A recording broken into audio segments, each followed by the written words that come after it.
So it's based off of these. But by mark price, the mark price down here, you can see last price is here, which is more accurate in my opinion, but the mark price is a little lagging.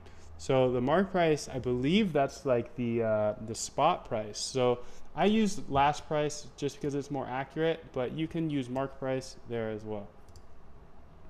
So trigger type, and let's go ahead and put in stop PX. This is the confusing part. Just watch and I'll show you. I'm gonna call it stop trigger, and I'll have to make that variable here in a second. Let's do price EP. And the reason I set it up as a variable because you're gonna want to use this later on in your algo trading journey. So I like to set things up as variables so we can use it profitably. And then let's put in size.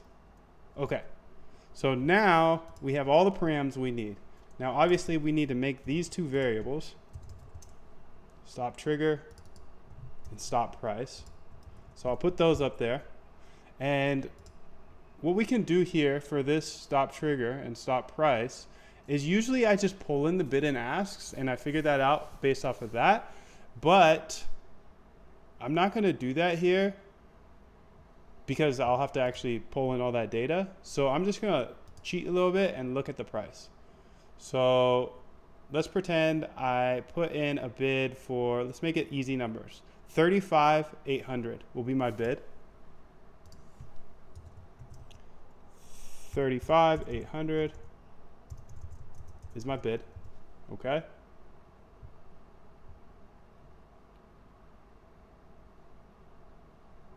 So let's go ahead and call that bid equals 35,800, right?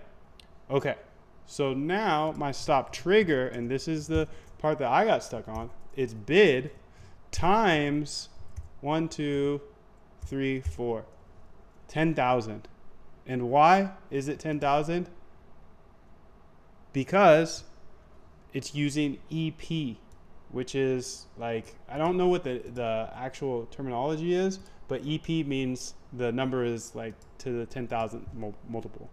And then I want to put plus 10,000, and then stop trigger here equals stop price, because we want the trigger to happen.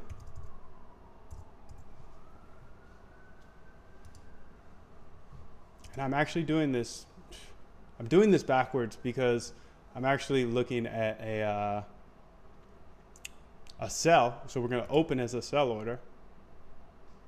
And then we're going to set the actual stop loss. So with PHMX and CCXT, it's a little trickier because you actually have to set the buy or sell order. And I should have done this with a buy order because it's a little, makes a little more sense on video, but we're going to open a sell order. So we would open as a short, and then our stop loss would actually be a buy, right? Because if you're in a short position, to get out of that position, you have to buy it.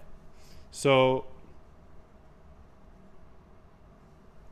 I actually mix these up. This should be stop price, and this should be trigger. So you actually want the trigger to be higher than the price in this case. Again, I should have done it the other way because talking in terms of shorting is a lot harder to comprehend, especially via video, but you're going to see the process anyways. So first make sell order to open. This is a sell to open. So I'm pretty much shorting, and I'll show you how to do that. We type in PHMX dot create limit sell order, not buy order.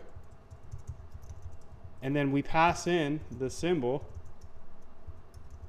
What else will we pass in? The bid and the size. I think that might be the wrong way, but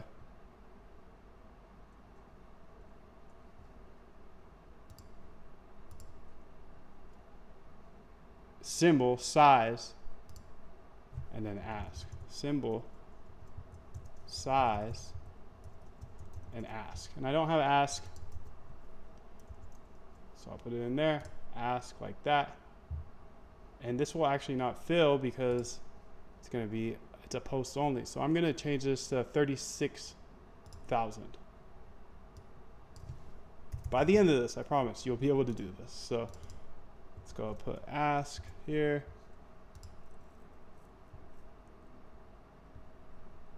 And then let's go ahead and make the order.